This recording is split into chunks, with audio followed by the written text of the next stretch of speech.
अस्सलामुअलैकुम वरहमतुल्लाहि वबरकातुहू। मैं आप हजरात को एक बात बतलाऊं।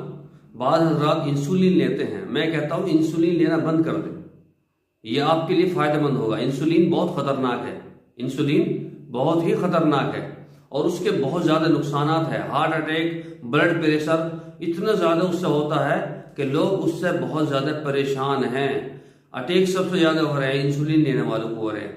आप इस काम को छोड़ें, इंसुलिन लेना बंद करें, ठीक है। जौ और बाजरे की रोटी खाएं, जौ खाएं और बाजरे की रोटी, ठीक है।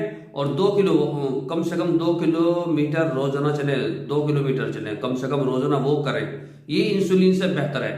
इंसुलिन ना ले, मैं आपको कह रहा हूं। हाई ब्लड प्रेशर होता है, हार्ट अटैक होता है, उससे इतने नुकसान हैं कि लोग डिप्रेशन में जाके बिल्कुल जो है बेकार हो गए। तो इंसुलिन बंद करें और 2 किलोमीटर जो है